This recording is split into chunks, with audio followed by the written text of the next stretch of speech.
नमस्कार साथियों, आज हम तकनीकी सहायक भर्ती परीक्षा 23 अगस्त 2018 को द्वितीय पारी में जो पेपर हुआ वो हल करेंगे। यानी अजमेर विद्युत वितरण निगम लिमिटेड, जयपुर विद्युत वितरण निगम लिमिटेड, जोधपुर विद्युत वितरण निगम लिमिटेड के द्वारा जो तकनीकी सहायक भर्ती परीक्षा 23 अगस्त 2018 को सेकंड पारी में जो आयोजित की थी उसका जो पेपर है वो हल करेंगे।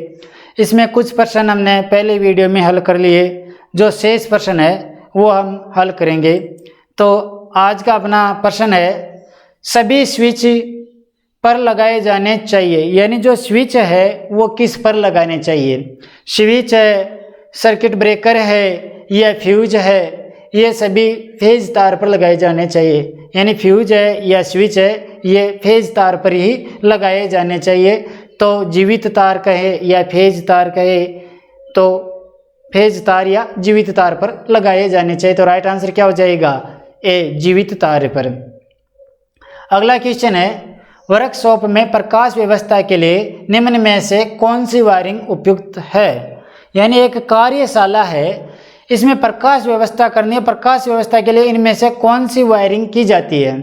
ऑप्शन देखो, कंसील्ड कंड्यूट यानी कंड्यूट वायरिंग, सरफेस कंड्यूट यानी अंडरग्राउंड या ओवरहेड यानी सरफेस का से हो गया जो दीवार है इसके ऊपर surface conduit wiring, casing wiring, CTS यानी cab tyre sheathed wiring, TSR wiring.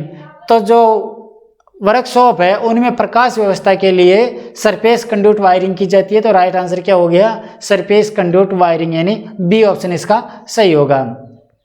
अगला क्वेश्चन है, विद्युत वायरिंग संस्थापन के लिए भारतीय मानक के अनुसार 25 mm तक व्यास की कंड्यूट के लिए शेडल की न्यूनतम मोटाई होगी।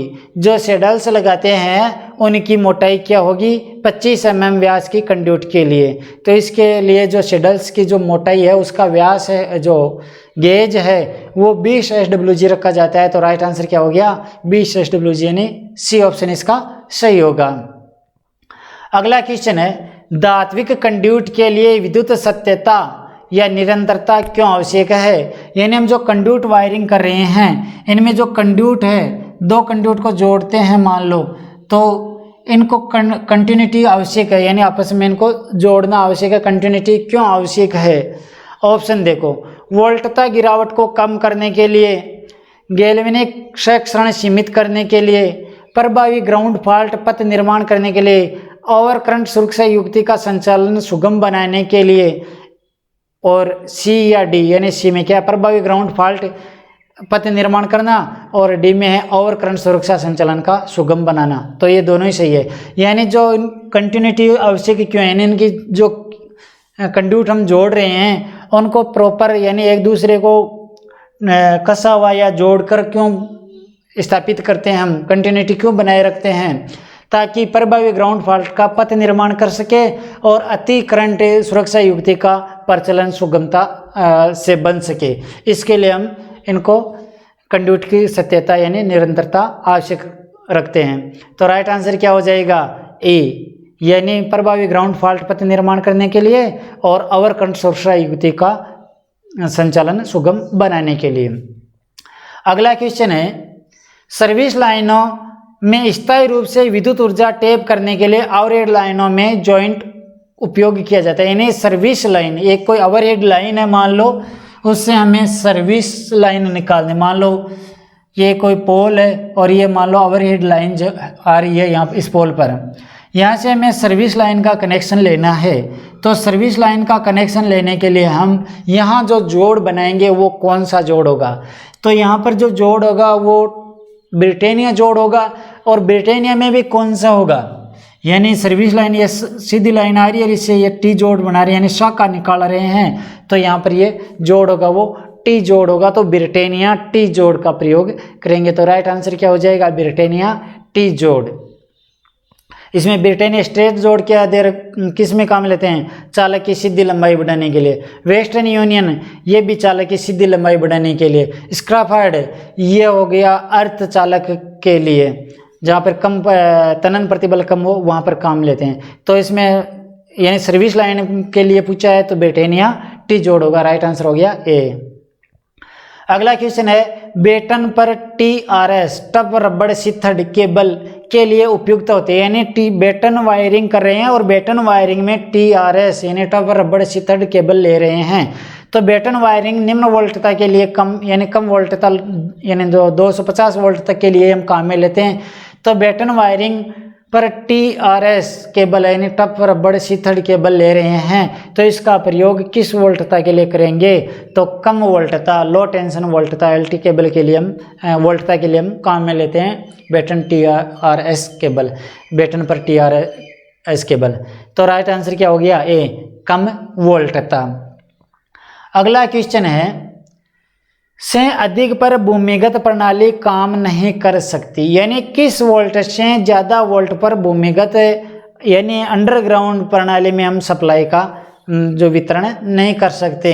तो क्या है 66 kV, 33 kV, 11, 440, 220 वोल्ट। तो 66 kV से अधिक पर भूमिगत केबल हम काम में नहीं लेते, यानी भूमिगत प्रणाली से हम सप्लाई को नहीं वितरित कर सकते। तो राइट आंसर क्या हो गया? 66 kV से अधिक। तो ए ऑप्शन इसका सही होगा। अगला क्वेश्चन है सब स्टेशन में निम्न में से कौन सा उपकरण स्थापित नहीं होता है, यानी एक जो सब स्टेशन है ग्रिड सब स्टेशन है उसमें इनमें से कौन सा उपकरण नहीं होता है? ऑप्शन देखो, वोल्टेज ट्रांसफॉर्मर, ट्रांसफॉर्मर ये होता है, सीरीज कैपेसिटर यानी जो शक्ति गुणांक है उसको सुधारने के लिए हम कैपेसिटर बैंक भी काम में लेते हैं, शंट रिएक्टर ये भी काम में लेते हैं, एक्साइटर ये काम में नहीं लेते। एक्साइटर जो विद्युत का उत्पादन करते हैं प्रत्यावर्तक के द्वारा वहाँ पर तो जरूर होता है, जबकि सब स्टेशनों पर नहीं होता है, यानी प्रत्यावर्तक के साथ तो एक्साइटर का प्रयोग करते हैं, उत्पादन क्षेत्रों में तो करते हैं, जबकि ग्रिड सब स्टेशनों में यानी GSS पर इसका प्रयोग नहीं करते हैं, सर्किट ब्रेकर इसका प्रयोग करते हैं। तो इसमें से किसका प्रयोग नहीं करते हैं? तो एक्साइटर का प्रयोग नहीं करते हैं, यानी राइट आंसर क्या हो गया? D, exciter.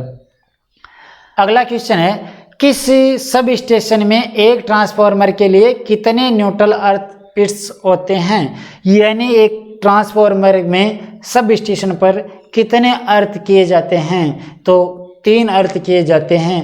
तो एक सब स्टेशन पर ट्रांसफार्मर में 3 अर्थ किए जाते हैं। तो राइट आंसर क्या हो गया?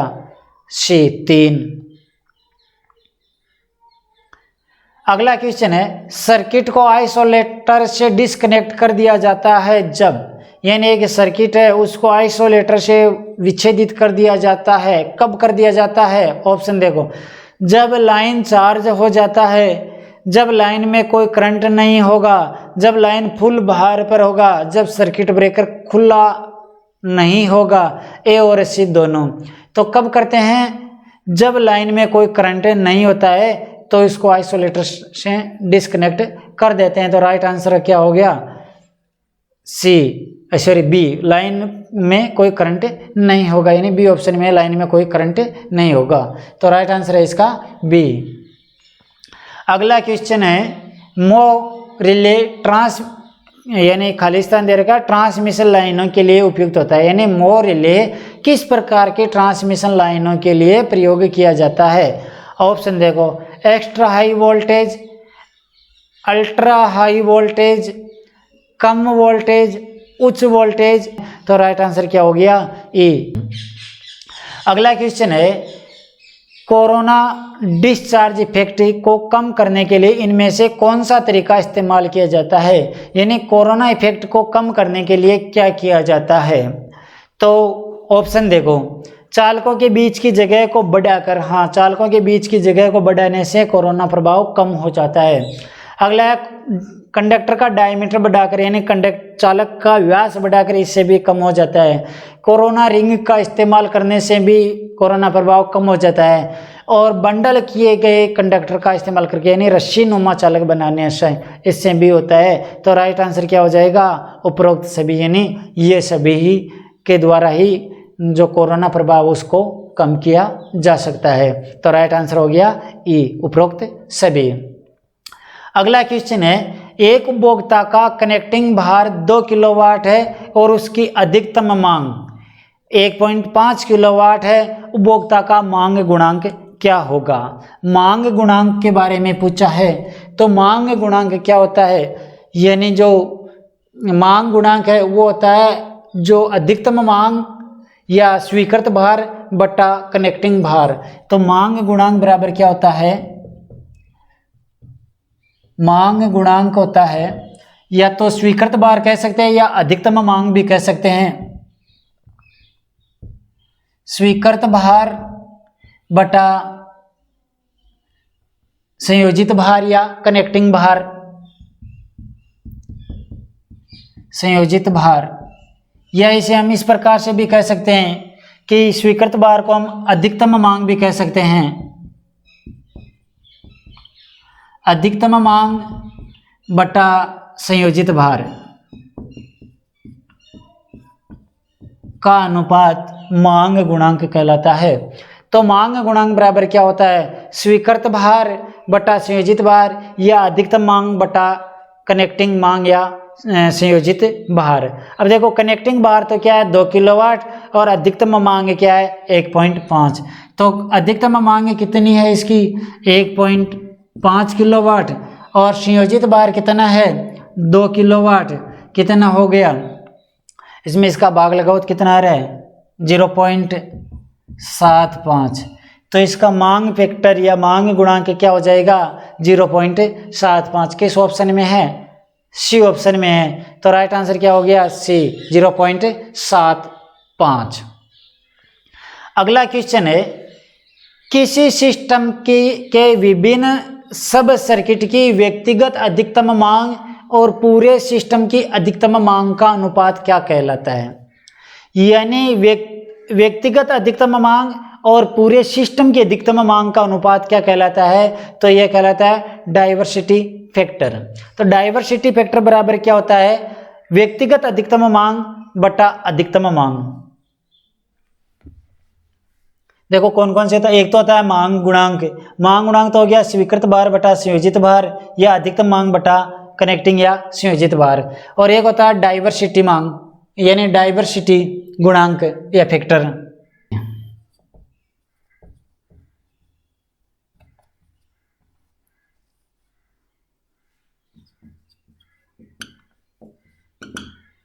डाइवर्सिटी गुणांक, डाइवर्सिटी गुणांक बराबर क्या होता है व्यक्तिगत अधिकतम मांग, व्यक्तिगत अधिकतम मांग बटा अधिकतम मांग या कुल अधिकतम मांग भी हम कह सकते हैं। तो अधिकतम मांग,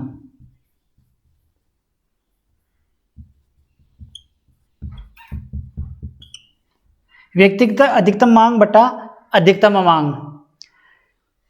और क्या होता है, एक होता है भार गुणांक भी पूछ लेते हैं कई बार। भार गुणांक क्या होता है औसत भार बटा उच्चतम भार। एक होता है भार गुणांक, मांग गुणांक अलग है, भार गुणांक अलग है। भार गुणांक बराबर क्या होता है औसत भार बटा उच्चतम भार। औसत भार बटा उच्चतम भार। तो औसत भार व उच्चतम भार का अनुपात तो कहलाता है भार गुणांक। और डाइवर्सिटी गुणांक क्या कहलाता है व्यक्तिगत अधिकतम मांग बटा अधिकतम मांग का अनुपात डाइवर्सिटी गुणांक कहलाता है। एक होता है मांग गुणांक, अधिकतम मांग बटा संयोजित मांग या भार का अनुपात मांग गुणांक कहलाता है। तो ये तीनों अलग अलग है।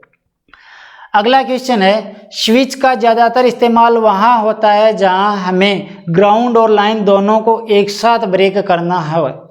यानी कौन सा स्विच प्रयोग करेंगे जहाँ हमें लाइन और ग्राउंड दोनों को एक साथ ब्रेक करना है। यानी लाइन और ग्राउंड इन दोनों को यानी दो लाइनों को एक साथ ब्रेक करना है, वहाँ किस प्रकार के स्विच का प्रयोग करेंगे। मान लो कोई लाइन है, इस दो लाइनें हैं, इन दोनों लाइनों को एक साथ ब्रेक करना है, तो यह स्विच कौन सा होगा। तो ये कौन सा हो गया डबल पोल स्विच है, यानी जिसके अंदर पोल दो है और पथ एक है, डबल पोल सिंगल थ्रो हम कह सकते हैं। तो ये स्विच कौन सा हो गया double pole single throw DPST switch. तो इसका किसका प्रयोग करेंगे, यानी दोहरी लाइनों को एक साथ ब्रेक करने के लिए double pole single throw DPST switch का। किस में है? ए ऑप्शन में देखो डबल पोल सिंगल थ्रो, तो राइट आंसर क्या हो गया? A double pole single throw. अगला क्वेश्चन है, अगर किसी डीसी मोटर के वेग, ईएमएफ और गति को 2 गुना कर दिया जाए तो मोटर से उत्पन्न होने वाला टॉर्क, यानी क्या कह रहा है कि मोटर का वेग, ईएमएफ और गति 2 गुना कर दिया जाए। इसका आशय क्या हो गया कि मोटर की हम गति दोगुनी कर रहे हैं वेग, ईएमएफ को बढ़ाकर। तो किसी डीसी मोटर की गति किन किन कारकों पर निर्भर करती है? यानी डीसी मोटर की गति एन समानुपाती होती है ईबी के और एन विलोमानुपाती होती है फ्लक्स के। यानी कोई भी मोटर है उसकी गति विरोधी विद्युत वाहक बल के समानुपाती होती है, जबकि फ्लक्स के विलोमानुपाती होते हैं। अब इसमें साथ में दे रखा है तो उत्पन्न होने वाला टॉर्क। अब टॉर्क किन किन कारकों पर निर्भर करता है? टॉर्क समानुपाती होता है आर्मेचर करंट और टॉर्क समानुपाती होता है फाई। यानी एक मोटर है, इसके अंदर उत्पन्न होने वाला टॉर्क आर्मेचर करंट के समानुपाती होगा और फ्लक्स के भी समानुपाती होगा, जबकि गति ईबी के समानुपाती होगी, फ्लक्स के विलोमानुपाती होगी। अब प्रश्न में कह रहा है कि डीसी मोटर के वेग, ईएमएफ और गति को 2 गुना कर रहे हैं। यानी वेग इसका से क्या हो गया कि वेग ईएमएफ को 2 गुना करके गति को 2 गुना कर रहे हैं। यानी ईबी को 2 गुना करने से गति 2 गुनी हो जाएगी, तो मोटर की गति 2 गुनी कर रहे हैं। यानी ईबी को 2 गुना करके गति को 2 गुना कर रहे हैं, ना कि फ्लक्स को कम करके। यानी मोटर की गति फ्लक्स को हम परिवर्तित नहीं कर रहे हैं, केवल ईबी को ही परिवर्तित कर रहे हैं। तो ईबी को 2 गुना करके मोटर की गति 2 गुनी कर रहे हैं। अब ईबी 2 गुना कर रहे हैं तो ना तो आर्मेचर करंट परिवर्तित होगा और ना ही फ्लक्स यानी फील्ड फ्लक्स परिवर्तित होगा, तो टॉर्क स्थिर ही रहेगा। तो इससे क्या होगा? तो उत्पन्न होने वाला टॉर्क अप्रभावित रहेगा, क्योंकि टॉर्क प्रभावित कब होता? या तो आर्मेचर करंट को परिवर्तित करते या फ्लक्स को परिवर्तित करते। तो यहाँ फ्लक्स को तो परिवर्तित नहीं कर रहे हैं, केवल ईबी को परिवर्तित कर रहे हैं। ईबी को परिवर्तित कर रहे हैं यानी ईबी को 2 गुना करके मोटर की गति 2 गुनी कर रहे हैं, तो टॉर्क के अंदर कोई परिवर्तन नहीं होगा, वही रहेगा जो पूर्व है। तो ऑप्शन में देखो क्या है? समान रहेगा, सही है।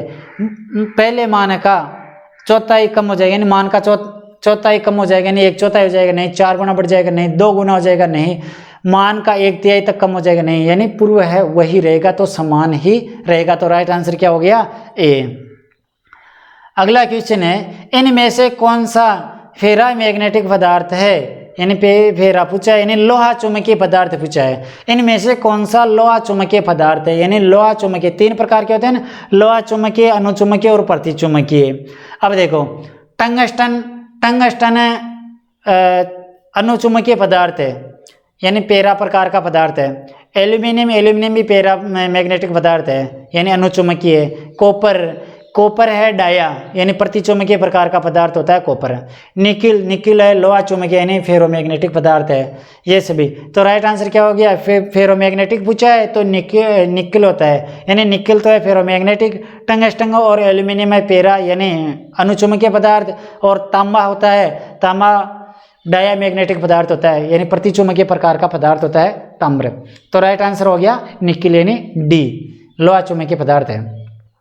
अगला क्वेश्चन है, स्थिर तरीके से लगाए गए ईएमएफ की दिशा की मदद से प्राप्त की जाती है। यानी स्थिर तरीके से लगाया गया ईएमएफ की दिशा, यानी प्रेरित विद्युत वाहक बल की दिशा किस नियम से ज्ञात की जाती है?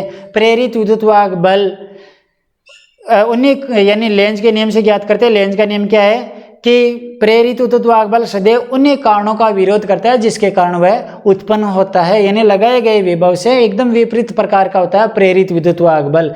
तो प्रेरित विद्युत वाहक बल की दिशा लेंज के नियम के द्वारा ज्ञात की जाती है। तो राइट आंसर क्या हो गया? लेंज का नियम, यानी किस में है? बी ऑप्शन में। तो राइट आंसर हो गया बी, लेंज का नियम। अगला क्वेश्चन है, लेंज का नियम के संरक्षण नियम का परिणाम है। यानी लेंज का नियम किस संरक्षण का नियम है, यानी क्या सुरक्षित करता है?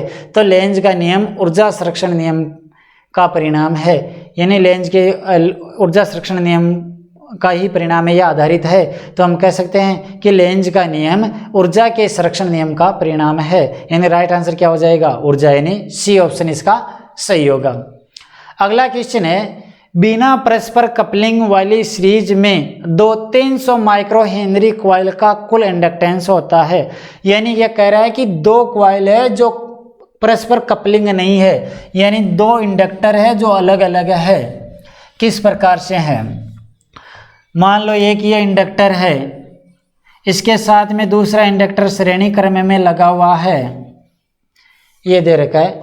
अब देखो, बिना परस्पर कपलिंग वाली सीरीज में दो 300 माइक्रो हेनरी, यानी यह जो कुंडलन है ये 300 माइक्रो हेनरी की है, यह कुंडलन भी 300 माइक्रो हेनरी की है। पूछा है तो करंट तो कुल इंडक्टेंस क्या होगा? तो इनका कुल इंडक्टेंस L बराबर LT हम कह सकते हैं क्या होगा। यह है L1, यह है L2, यानी इंडक्टर 1 और इंडक्टर 2। तो श्रेणी क्रम में कुल इंडक्टेंस LT बराबर होता है, श्रेणी में है तो इनका योग होगा, LT बराबर होगा L1 प्लस L2। तो कितना हो जाएगा? 300 प्लस 300 बराबर क्या हो जाएगा? 600। किस में है? Micro Henry. तो राइट आंसर क्या हो जाएगा? 600 माइक्रो हेनरी। किस ऑप्शन में है? डी ऑप्शन में। तो इसका राइट आंसर क्या हो जाएगा? डी, यानी 600 माइक्रो हेनरी। तो ये कुछ प्रश्न थे इस पेपर से संबंधित। शेष प्रश्न आगामी वीडियो में रहेगा। ठीक है साथियों।